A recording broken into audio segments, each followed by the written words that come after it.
मेरा नाम प्रियांशी है। मैं सालबंद गांव में रहती हूँ और मेरा सेंटर असंध में है और मेरे डिस्ट्रिक्ट का नाम करनाल है। बुनियाद को लेके मेरा अनुभव मतलब पहले मुझे बुनियाद पसंद नहीं था क्योंकि मुझे बहुत सारी कठिनाइयाँ आती थी, जैसे अकेले आने जाना, बस में मुझसे ट्रैवल नहीं होता था। बट धीरे धीरे डेवलप हुई चीज़ें। पहले मैं घर से बाहर नहीं निकलती थी और अब 10 किलोमीटर बाहर जाना अकेले बस में। सभी मतलब मुझे बुनियाद को लेके बहुत सारे डाउट थे। हमारे जो गांव के टीचर्स थे उन्होंने कहा कि बुनियाद में मत जाओ, रहने दो, कोई फ़ायदा नहीं है।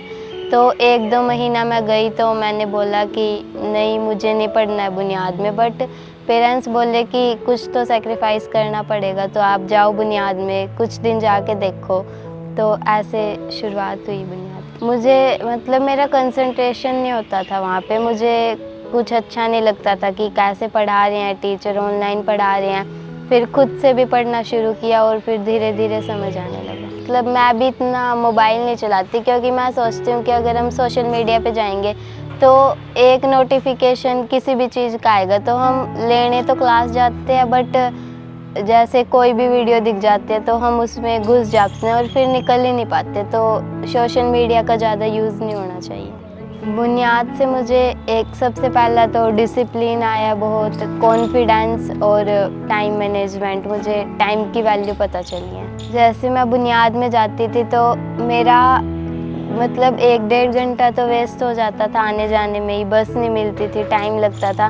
तो मुझे ये फील हुआ कि कितना टाइम वेस्ट हो रहा है और इतने टाइम में तो मेरी कितनी स्टडी हो जाती। बट मिशन बुनियाद में हमारी अच्छी स्टडी हो रही है, तो कुछ पाने के लिए कुछ तो खोना ही पड़ता है। तो कुछ करने के लिए थोड़ा बहुत स्ट्रगल करना ही पड़ा है। तो कॉन्फिडेंस आया क्योंकि ये खुद पे इतना भरोसा हो गया कि हाँ, हम कर सकते हैं अगर करना चाहे तो। जैसे पहले तो डाउट होते थे, वो मन में ही रह जाते थे, लेकिन फिर वो डाउट बहुत बड़े हो जाते हैं। छोटी सी चीज़ समझ नहीं आती तो चैप्टर ही मिस हो जाता है। तो वो डाउट पूछने का कॉन्फिडेंस, माइक पकड़ने से कॉन्फिडेंस आया। कठिनाइयों से ही सीखना चाहिए क्योंकि अगर हमारी लाइफ बहुत सिंपल और सरल होगी तो शायद हम जिस रास्ते पे उसी पे चलेंगे।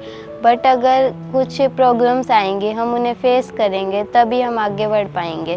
तो कठिनाइयों से घबराना नहीं चाहिए बल्कि उन्हें फेस करना सीखना चाहिए। जैसे ऑफलाइन स्कूलों में कभी कभी लेक्चर्स नहीं लगते। मतलब जैसे क्लास में बच्चे कम होते हैं तो टीचर्स कह देते हैं कि चलो आज रहने दो, जब बच्चे आएंगे तब काम करेंगे। लेकिन यहाँ पे किसी का कोई इशू नहीं है, चाहे क्लास में एक बच्चा भी बैठा हो, उस पे भी फोकस किया जाता है। तो वहाँ पे हम सोचते हैं कि जब टीचर बोलेगा तभी पढ़ेंगे, लेकिन यहाँ हमें खुद से ही पढ़ना होता है। हमारी भी रिस्पॉन्सिबिलिटी होती है।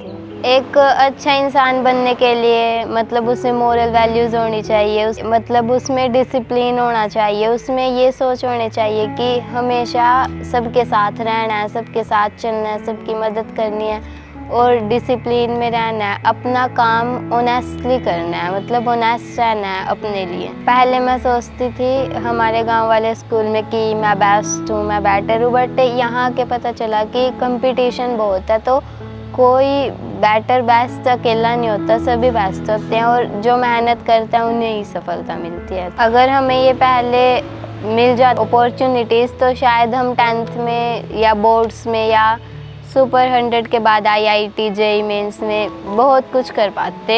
जो हमारी कमियां हैं वो शायद पूरी हो जाती। अगर मैं अभी अपने मतलब मिशन बुनियाद को छोड़ देती तो शायद मैं नॉर्मल स्कूल में पढ़ाई कर रही होती, नॉर्मल बच्चों की तरह। और मेरी सोच मतलब इतना फ़र्क नहीं आता कि मुझे करना है, इतने बड़े बड़े सपने नहीं आते शायद।